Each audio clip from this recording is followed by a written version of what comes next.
All right, so AIM 5.1 should be in your books. What are the main causes of World War One? We just talked about some answers to the do now, so here we go.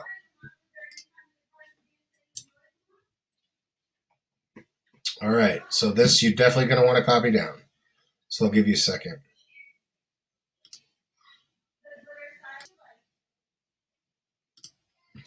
So we use main causes because MAIN, militarism, alliances, imperialism, nationalism. So all four of these things kind of work together to cause World War One, and we can kind of see all of them coming.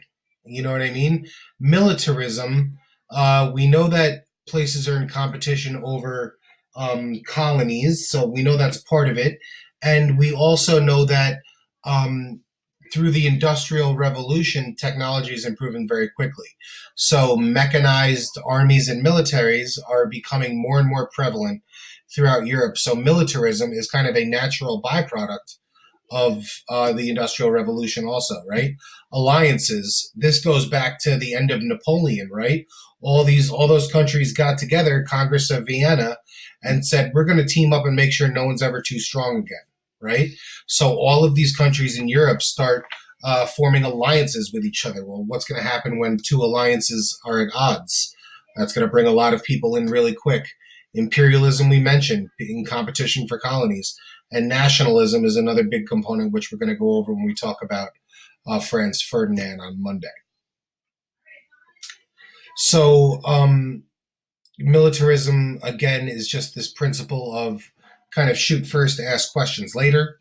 And the idea that it is in a nation's best interest to have a very large standing army and to use that very large standing army to achieve whatever goals you have setting for yourself, right? So there's a lot of different ways to problem solve, but militaristic societies believe that is the use of force that is the most effective strategy to use in order to accomplish your goals. And that's what militarism is all about.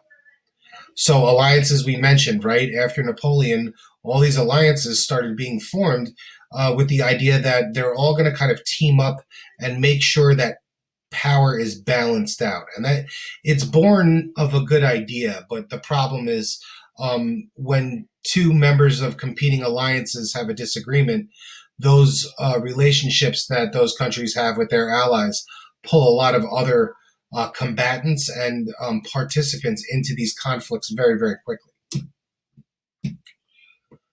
Imperialism, we've been over, right? Competition for colonies creates tension.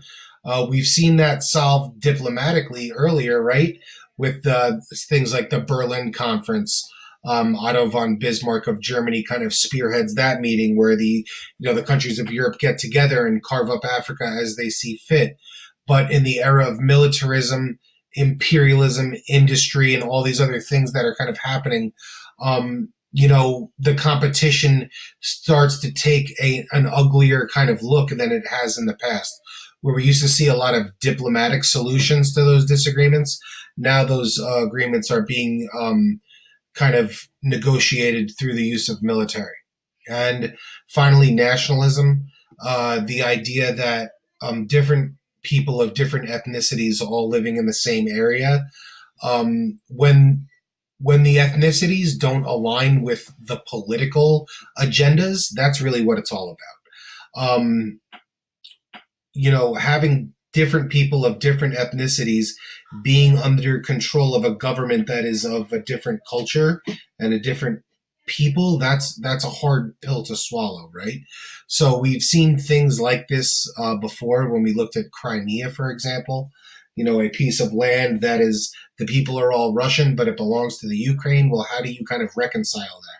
So we're going to talk about conditions that are very, very similar to that also in this unit, especially when it comes to causes of World War I.